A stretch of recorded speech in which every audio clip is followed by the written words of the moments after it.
Hi there, everybody. This is Jay Frost speaking to you from, of course, the Association for Healthcare Philanthropy with our guest today, Alice Ayres, who is the president and CEO. And I want to thank her, among other things, for letting us hang out in her office and have this great conversation. So we want you to be a part of it. And as usual, we cannot see or hear you. We're trusting that you're there with rapt attention, and we do want to hear from you. So the best way to do that, of course, is to engage with us in the chat. I'll be looking occasionally to my side to see if you have any comments there.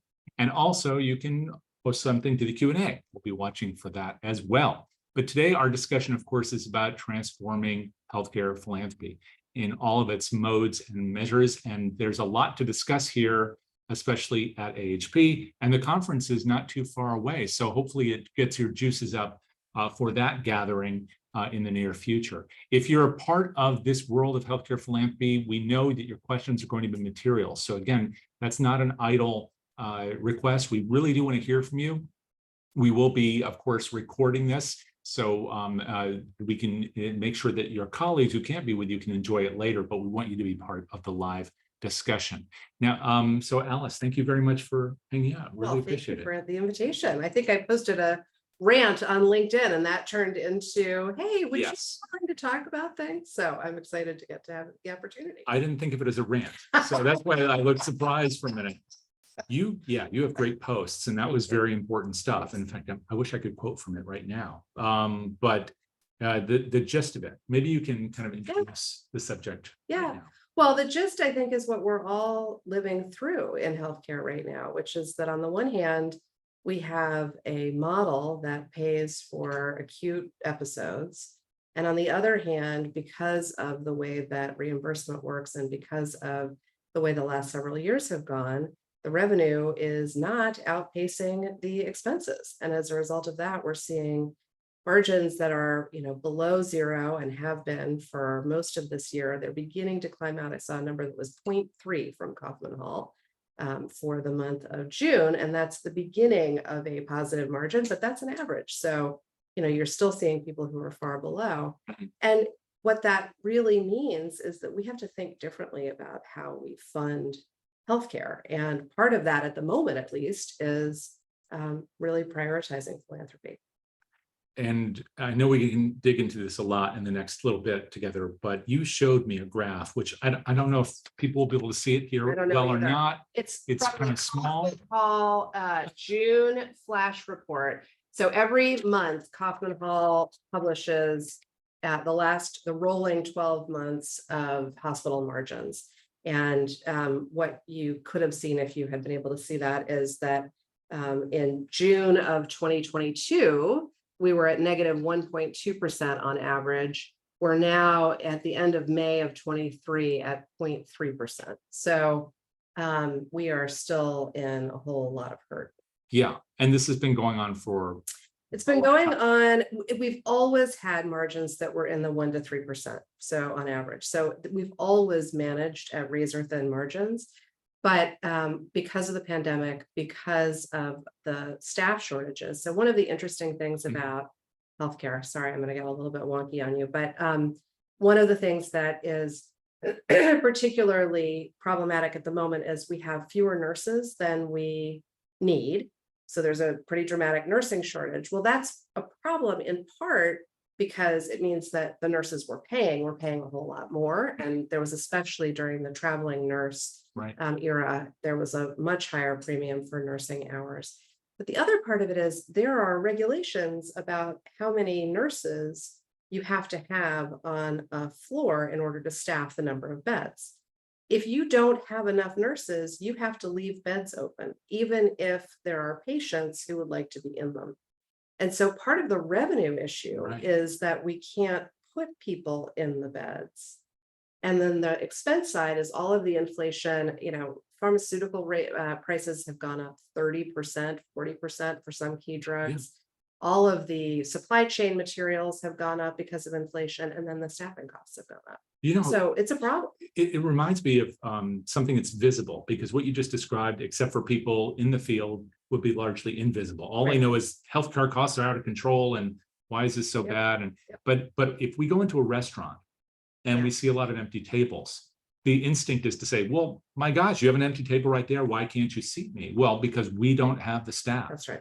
And if that problem is going on with healthcare, where the problem isn't that, well, I can't get a nice meal to eat tonight, it's that I can't get care for my relative who needs it. So now we've got the economic pressure, but we've also got this kind of, huge issue with providing care as a whole. And it means that people are having to wait longer in order to be able to be seen. And that in and of itself, we're hearing people get frustrated. And, we don't blame them. It's of course something that is going to be frustrating if you can't get care as quickly as you would like it, or as we have expected it in this country. But that's the reality of what's going on right now. And is this across all kinds of hospitals across the entire health system? Is it particular kinds of care? And if it's in a hospital setting, let's say it's a large hospital that provides a lot of services, is it more one place than another? In other words, more obstetrics, less oncology? It can be. I mean, I think one of the things that I'm hearing a lot of systems talk about is, and you read about it all the time, do we have enough, especially in more rural settings, do we have enough patients who need this service line or this service line to justify having it in the hospital, given that we're still paying for all of the things that need to, we need the machines and we need the expertise in order to be able to do these things, even if there aren't patients. So the questions that people are asking themselves a lot, I think, are the service lines, are there certain service lines that are not ones that we can support any longer?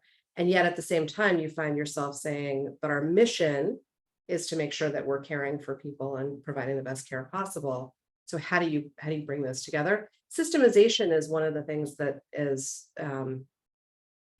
attempted to sort of load balance these kinds of things. And systemization, are you talking about mergers and acquisitions? Acquisitions, yes. So multiple different organizations coming together. It has, over the past 10 years, really over the past 20 years, it's been sort of a constant drumbeat of different smaller systems coming together, or individual hospitals coming together to form a system. Not-for-profit and for-profit. That's right. Okay. That's right. And most of our members and most of the people that we work with are in the not-for-profit space. And that's a large chunk of our healthcare system. I'm just imagining that even in something like that, there are a couple of effects, and one is particularly important for those who are with us today. And one aspect is that some hospitals or some community health centers or something else are going to be less attractive than other ones in a systemization. And then you've got another aspect, which is you bring people together and some people are going to get left out. And some of those people may be in development or advancement or philanthropy, or whatever they're calling their department. How is it affecting both what is left as well as who provides the funding for it? And, the philanthropy officers. We actually have a great couple of books on our website that I think are free, certainly for members. Sorry, I apologize to you, but I should apologize to all of you as well. I'm recovering from a cold, which I've had for about a week and a half. And so you're going to hear me cough sometimes, and I apologize.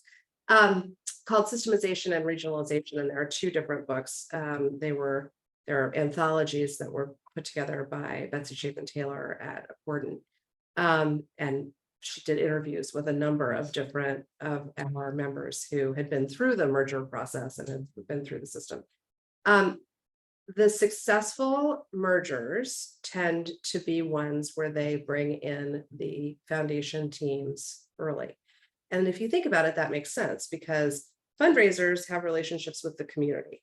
And so if you want a merger to be something that people in the community are comfortable with, then if you start with sort of having the group of fundraisers seed all the great reasons that people are coming together to form this new system with their community leadership and with their volunteers, then that's the beginning of a great messaging strategy that allows the community to sort of feel like they've been brought in earlier rather than later.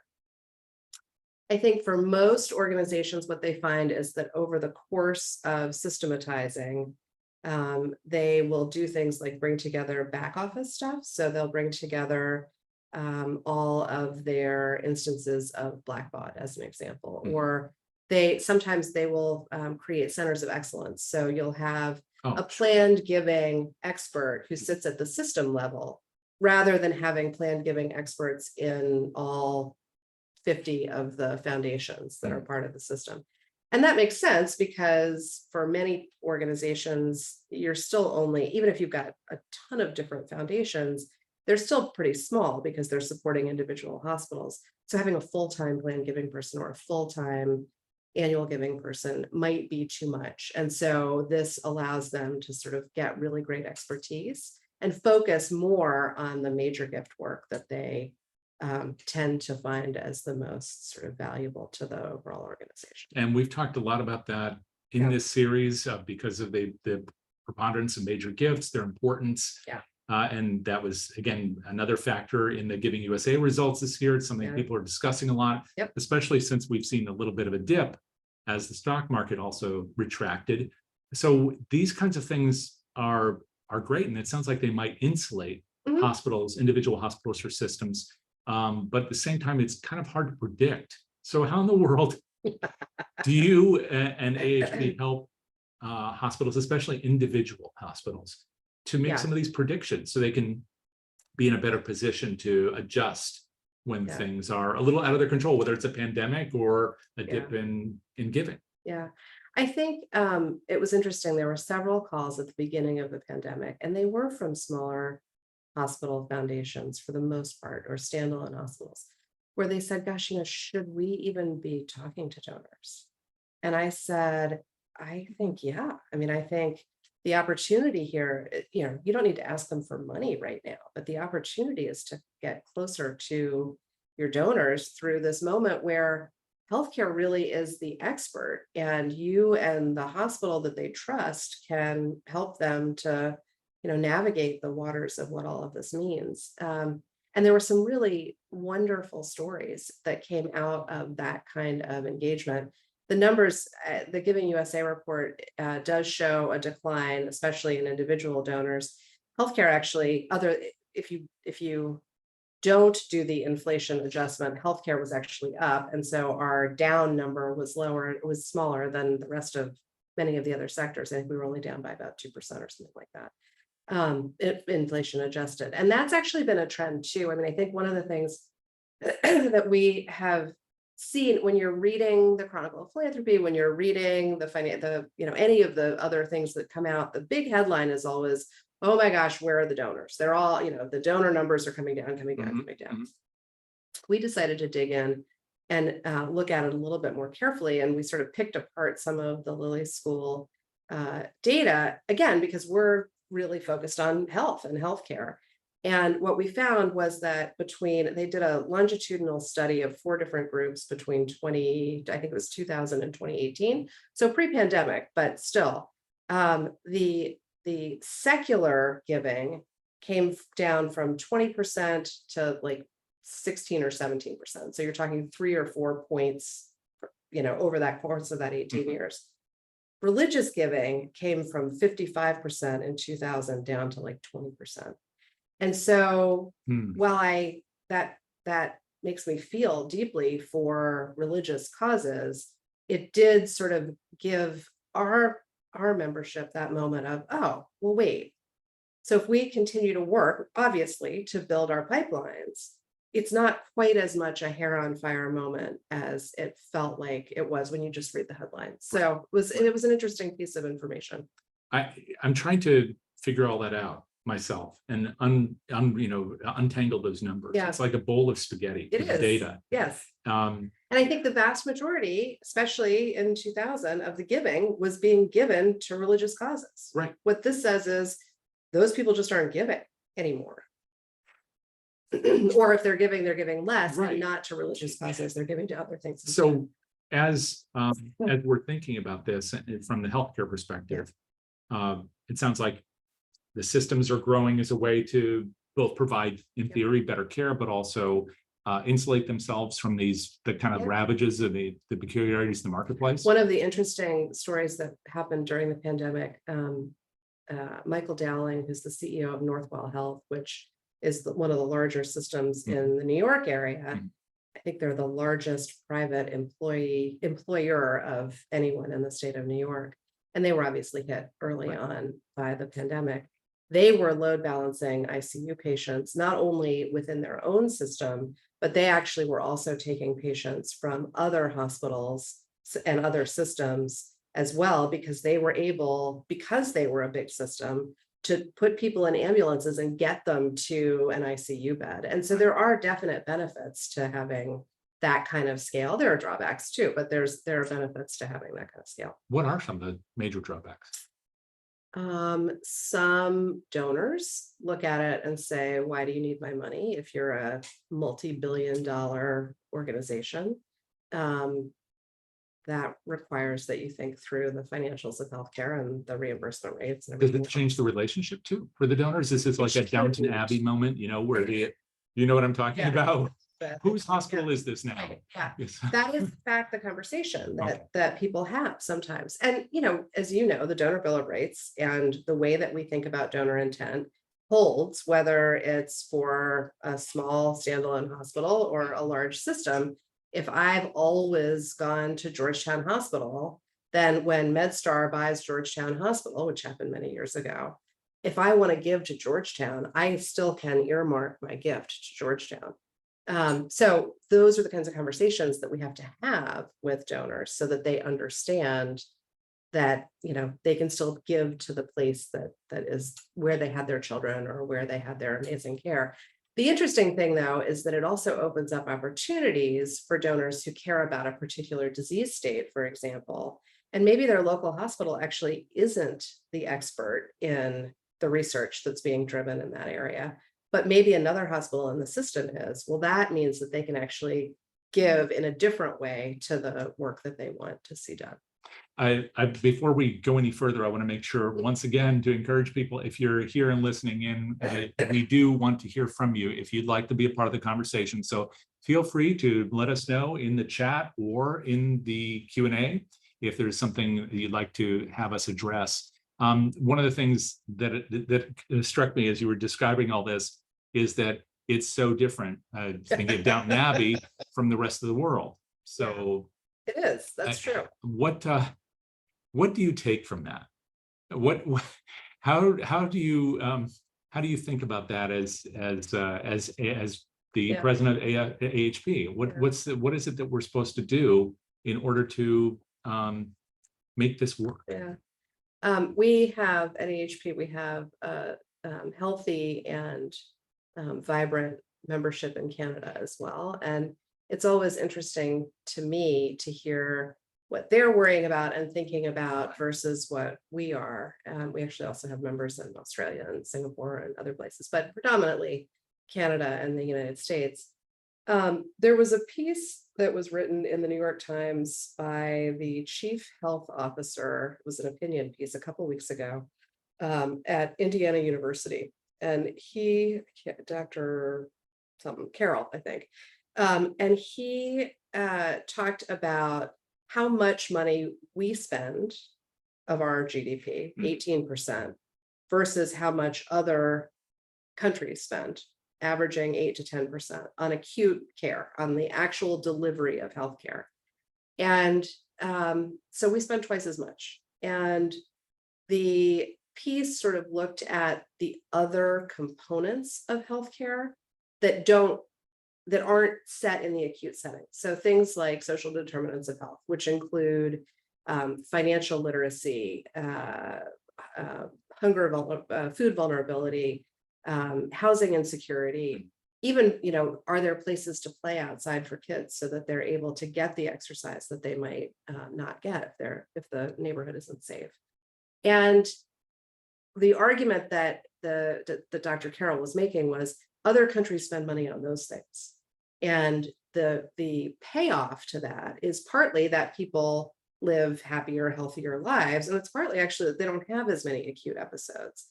One of the things that's happened, especially post George Floyd, but even before that, for some of our members, is healthcare itself in the United States thinking much more about being an anchor in the community. So if I'm Northwell and I'm the largest employer in the state of New York, that means I have a responsibility to be a part of what the community needs and make sure that we're taking care of our employees, but also the community around.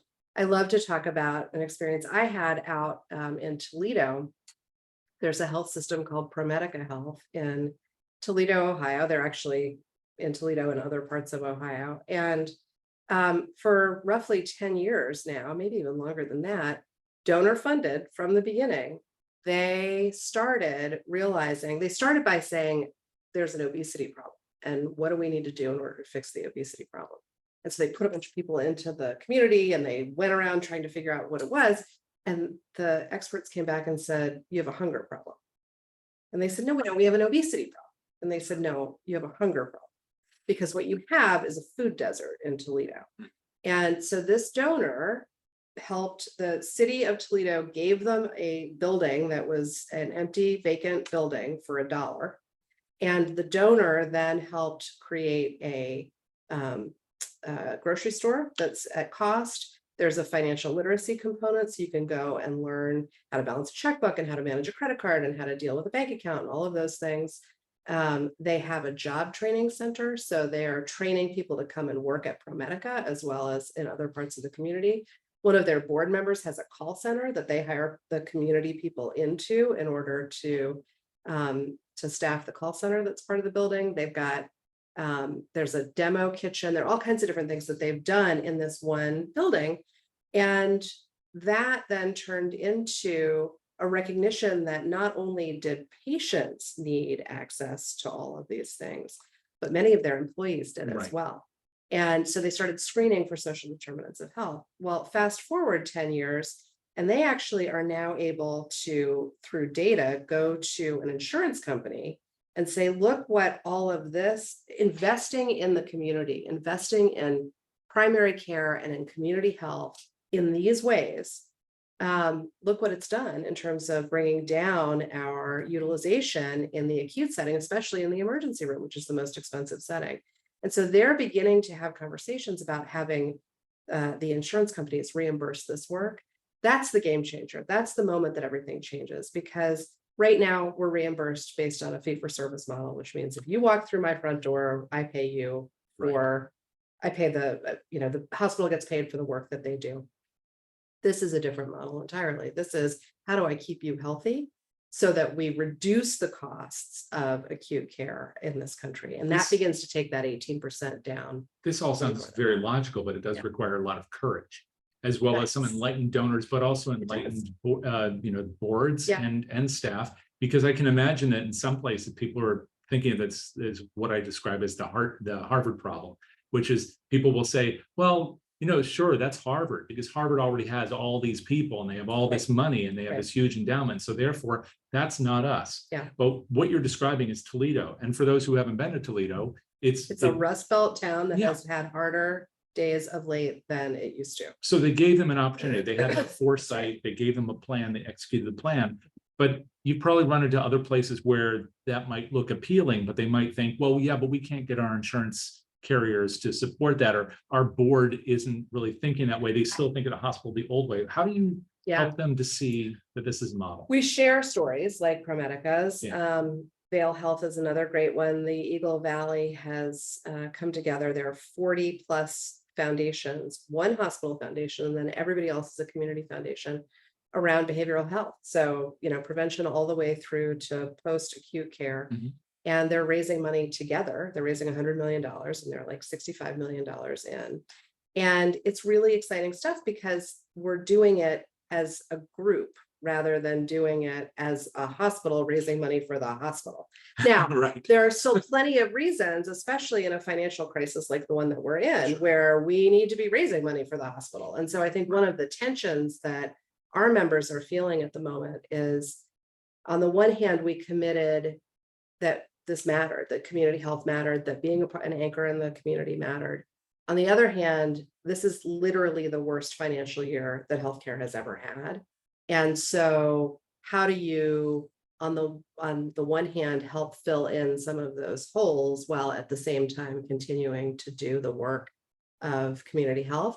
And I do think it's frequently a different set of donors. So the donors that want to give to the cancer service line because they've had an incredible life-changing experience, those tend to be grateful patients. They tend to be people who have literally been in the hospital or family members of people who've been in the hospital. The people that want to give for social justice and community health tend to be a different type of donor, and they often don't actually have anything to do with the hospital. They're much more interested in the project, the cause, maybe even in the, I want to bring these different groups together. And so 1 + 1 is 5 instead of 2. And so it's a different type of conversation. Is this true at the base as well as the top of the Yeah. pyramid? So that these kinds of programs can be attractive to people we've traditionally ignored as potential donors? Yes, and they're also very attractive to younger generations. Right. So if you think about what motivates Ys and Zs in particular, it's all about making real social impact. Not the social name on the justice. wall, but They don't the care food about the and the- name on the wall, and they don't tend to connect as deeply to an organization, to the named organization. Right. So I'm not as devoted to the hospital X as I am to the fact that through the work that's being done with the hospital and lots of other organizations, we've just launched a community grocery store. Right. And so it's a different type of interest. And I think it's a really interesting way to begin to bring in some of that younger donor group. Wow, I mean, it's fascinating on so many levels. And there was something you described to me before we began today about philanthropy 1.0, 2.0, Oh, this yeah. being a 3.0, Yeah. which is a very tidy way of thinking about Yeah. this. And the question I had for you, maybe I should let you introduce that concept first. And then I have a Sure. question. Yeah. And I think in the beginning, healthcare philanthropy was very focused, as were lots of other fundraising sectors, very focused on events. So the golf tournament and the dinner and, how much money did we raise at the gala and those kinds of things. That's sort of 1.0. For healthcare, 2.0 was this realization that there is both physical and emotional healing done when patients are able to express the gratitude that they feel for the life-changing experience that they've just had in the form of a gift. Sometimes it's money, sometimes it's time, but the giving them the space to express that gratitude is actually enormously healing, and it's enormously healing for physicians as well. So all of the burnout that we hear about can be alleviated, not all of it, but some of it can be alleviated through a physician learning to accept a patient's gratitude. We don't teach doctors in med school to say anything other than I was just doing my job. And that shuts that entire It conversation. must be really hard for the physicians because they never get a chance to.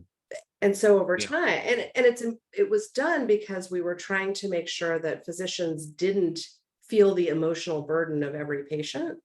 But the unintended consequence is they weren't feeling the gratitude of the patient either. When you teach them to say, well, tell me more about that, or I'm so glad that I was able to be a part of it, or, can I engage you in some of the other things that we're doing? It's a totally different outcome for the patient, for the clinician, for the nurse, for whoever it is even for the janitorial team. If somebody says thank you, it matters to be able to hear it and to be able to accept it. And then 3.0 in my mind is sort of this question of how do you work with other people within the community, raise dollars collectively, and make a big difference when it comes to the health of a community, which does not necessarily mean in an acute setting. It means across their daily lives. So if there's someone who's watching this and they are at essentially 1.0, that's perfectly fine. Sounds like it's just that there are these other opportunities, these other doors that they can pass through if they had, I guess, the plan and the leadership, and then they were willing to reach out to people to support those things. But each of these sounds like it's opening the door to a wider community of possible support. Yeah, and it means it's not only possible support, but it also means you've got more and more people engaged in the mission of making our communities healthier. And, I think you started by saying sometimes healthcare can feel a little bit opaque to your average consumer of it, let alone sort of, an average American. I think part of the way that we show how critical we are to every day is by sort of bringing as many people in as we possibly can so they can feel what we're doing. All these things at the same time must be pretty challenging for folks in this field. So with the AHP members, I'm just imagining what it's like for them to show up at the conference at the end of the year, or to go up to your annual, the big meeting that you're going to be having very soon. So what is it that you're, as an organization, that you're trying to do for the sector as a whole? Not only the people here in the United States, but obviously from Canada and Australia and everywhere else where they come in to meet. We see our role as first and foremost a connector. So we think it's really important, and it's amazing when you go to one of our conferences because it's instant. You can see it. People are like, I haven't seen you in 3 days, and I'm so excited to see you all over again. I mean, it's really wonderful. But people connect on and offline. They're, on the phone to one another all the time. I get calls all the time. Hey, do you know somebody who's done X? I'm in the midst of trying to figure it out. Yes, call this person. So connectivity, and really purposeful connectivity, understanding who the right people are to talk about the things people are looking for is important. Then there's sort of the professional development work for fundraisers who are in the daily work of being either frontline fundraisers or operations folks. We've got a strong component of our membership and a lot of our events and things have tracks that are for the data folks and the operations folks as well. But so the conference that we have next week is the Madison Institute, which is a boot camp, sort of. It's a week where you go deep in one particular area. So you can come and focus on major gifts in the campaign, or on executive leadership, or if you're brand new to healthcare, but you're an experienced fundraiser, you can come and go to the Healthcare 101 track. So there are different tracks where people stay in their track and they learn about a specific topic. Then I think at the international conference, and sort of in a different way, another component of our professional development has to be what's going on in healthcare. What are we seeing in the future of healthcare fundraising? Because we can get caught in our day-to-day. And the difference between AHP and any other organization is we're the only ones that only focus on healthcare. Right. So all of what we started with is all sort of business of healthcare stuff. But you have to understand that if you're going to raise dollars, and if you're going to be taken credibly by your C-suite colleagues, you have to understand the business of healthcare as a fundraiser. So we do a lot of that kind of work at those events as well. And then to some degree, we when there is an issue that is specific to healthcare fundraising, we will jump in on the PR and GR side of things. But that's a much smaller piece of what we do. We partner with AFP or CASE or APRA or whoever it is that's the right organization who's more, has a bigger voice. AHA sometimes as well has a bigger voice in the space and support that work. So, and that conference is the international one, is October. It is usually October, and I might have just said October. It's September this year. No, thank you. That's No, it is September 18th, 19th, and 20th, and it's in Orlando. Okay. And there are still, you can still come. So. Yes, and Madison's probably closed at this point. Madison is closed at this point. Right. Yes. But that's a very famous gathering. And I know that DonorSearch is attending AHP, and Yes. DonorSearch is, which is the sponsor of the series, is very, very happy to participate in AHP's programs. So that's what you have, is kind of a slate of a way to keep people getting together and bringing all these ideas together and growing. One of the things you just mentioned a minute ago was about the different fields that you're bringing together in this. And it strikes me that you came into this, after a series of other kinds of careers. Your career moves yourself, a lot of experience in management and specifically marketing. And we had a fun conversation about Kraft mac and cheese. If anybody takes a look at your bio on LinkedIn, you'll see a reference there. So you've worked at a really high level with some big companies that were in different spaces. What brought you into AHP? Why choose this? So the story is kind of a funny one. I worked at a company called the Advisory Board Company straight out of college. I lived in China for a year and taught English to middle schoolers, and learned that I did not want to be a teacher because I was not cut out to teach. I am not patient enough to teach. My 10-year-old would tell you that that's true as well. So there you go. So I lived in China. I came back. I started working at the advisory board.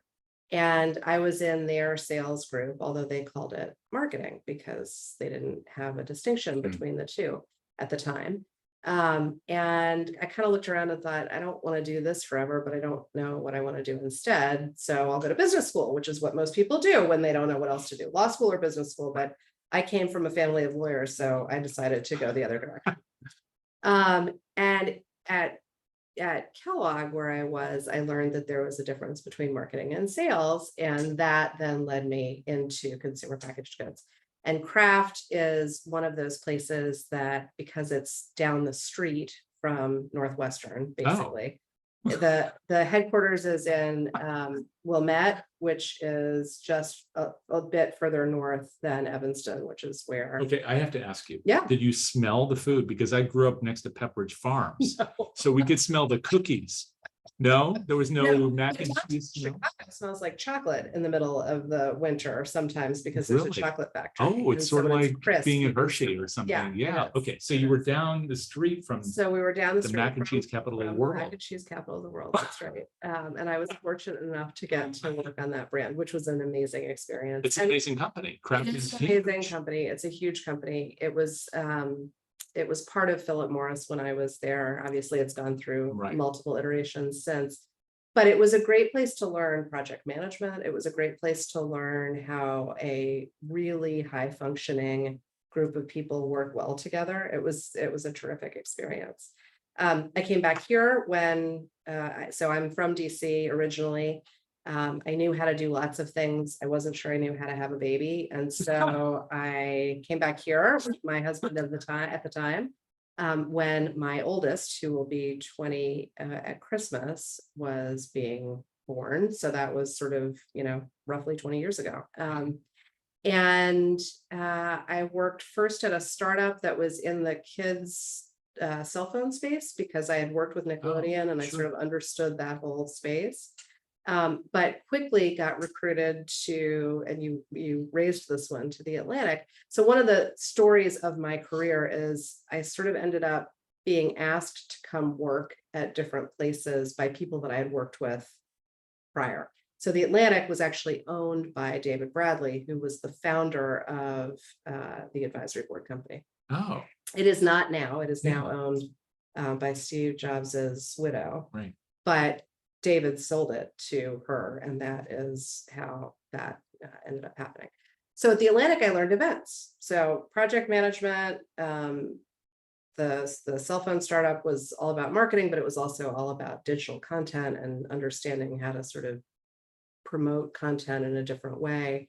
The Atlantic was events, which was because I helped build their live events division. They had they obviously have the magazine and everything else, but they also have a live events division that they work with the Aspen Institute on. So great fun, really interesting conferences.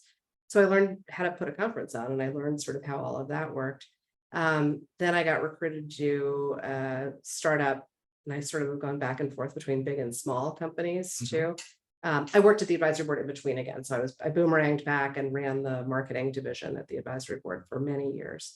So all of this is to say, none of it makes any sense until you look at the job description for this role.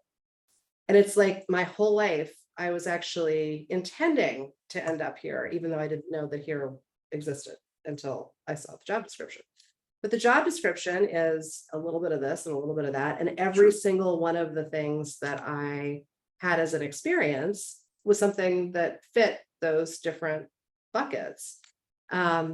And I think the team that they put together to do the executive search work liked that I had been in healthcare twice and for, at that point, roughly 15 years on and off.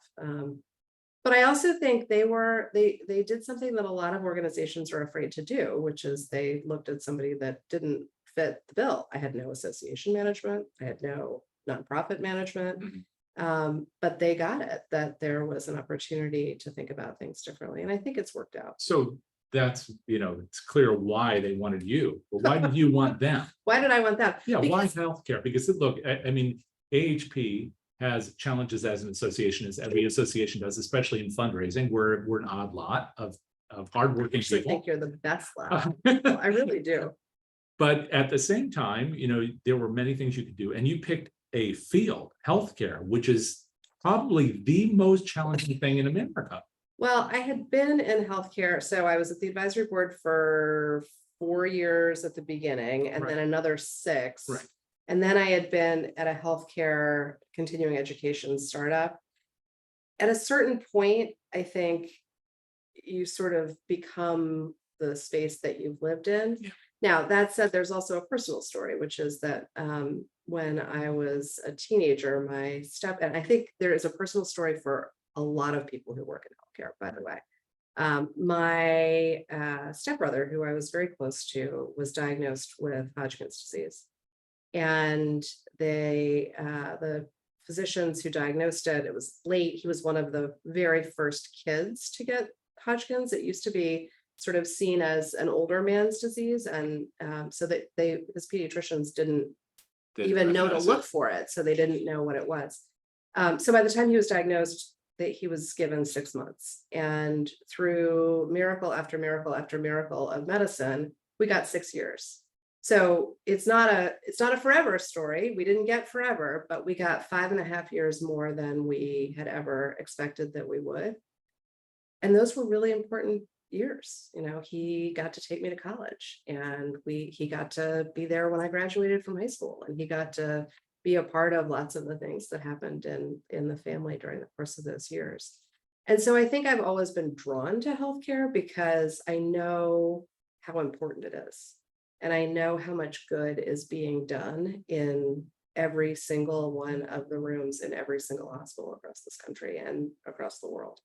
So having the opportunity to be a part of that has always mattered to me. I quoted that 1 to 3% margin number. That's been true. We've been at 1 to 3% margins in healthcare the entire time that I have been in this work. And we've talked about cutting costs, and we've talked about doing this, we've talked about doing that. What drew me to AHP was recognizing that for many organizations, the difference between 1 to 3% and -3 to -1% is the dollars raised by the fundraising teams from charitable giving.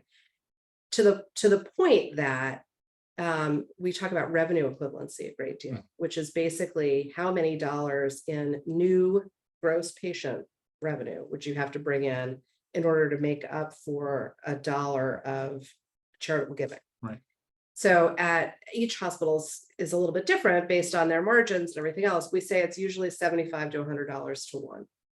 So at one organization, I had the opportunity to sit down with Mark Harrison, who's the former CEO of Intermountain. And he looked at me and he said, we raise $100 million a year from donors. We're enormously grateful. It would be $3 billion in new patient revenue every year in order to make up for that. Now, where do you find $3 billion of new patient revenue? You don't. It doesn't exist. And so you really don't want it, do you? That would mean there'd be a lot of sick people. It would be a lot more sick people. It would require a whole lot more staff. So the numbers would even go further out of whack. Healthcare philanthropy delivers a 4 to 1 ROI. For every $1 that's invested, we return $4. I don't know why anyone would ever stop doing that. It is a remarkable return on investment, higher than any other part of the hospital. And so when you take that and you sort of say to yourself, this group of our members, who are the nicest people I've ever met in my entire life, and it's, I think, because they're doing what they're doing and they're working with patients and they understand how powerful what they're doing is. Without philanthropy, without healthcare philanthropy, we'd be sunk. So it feels like a pretty neat place to be. And I told you earlier, but I'll tell the group, my son, who wants to be a doctor, is at a community health clinic here in the DC area this summer. And he came home and he talked about how amazing it was that people who don't have insurance or are underinsured or don't have a doctor can go to these community clinics and get care. And about a week and a half or 2 weeks after he started, he came home and he looked at me and he said, Mom, these clinics are funded by donors. Isn't that what you do? That's what you do, right? And I said, yeah. And he said, well, it's really important. And I said, yes, it is.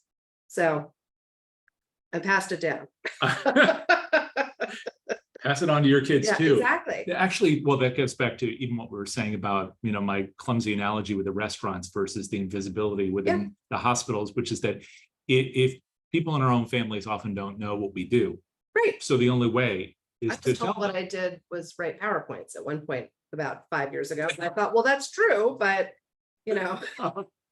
There's more to your life than that. Oh, you did show us some PowerPoint earlier. So that was you're still up on your PowerPoint skills. That's right. We did have a question from the audience earlier, which I want to just make sure we share, which is about whether or not you're seeing any innovative changes in how campaigns are organized in this kind of 3.0 environment. Yeah. So, and maybe that gets to something you said earlier and I didn't follow up on. You talked about how at the international conference, you're also going to talk about the future of this work. Yeah. So what is the innovation? What is the future? So I think we're actually going to do a conference entirely on campaigns at the end of March. Hasn't really been announced yet. It's new for us. You just announced I just announced it. So now you have to be there. And I think it's going to address some of these issues. Yes. It feels like everybody is either in a campaign and not sure whether or not it's going the way it should, Right. or has just started the process. And I think it's because everybody came out of COVID and sort of said, all right, so now what, especially in healthcare, where we were so focused even on things like staffing vaccine clinics and stuff instead of fundraising, because our hands were needed when things happened. So campaigns, I think one of the things that we're seeing a lot is comprehensive campaigns rather than capital campaigns. So thinking about it as a full organization campaign in which lots of different things are projects that you can do. But it's a different mindset. We actually had a great presentation. Maybe I can figure out how to get you a link that goes to this. Yeah. By one of our former board members at Hoag Hospital, who talks about how, they raised a ton of money and that was great. But actually what was really great was that over the course of I think it was a 10-year comprehensive campaign, they totally changed the culture of the organization to understand the value of philanthropy. And, in that sense, the dividends that will pay for years and years and years to come is really powerful. No more about transactions. It's not transaction. That's right. The other thing we're seeing that's sort of interesting is new and different ways to engage, especially around things like unrestricted giving.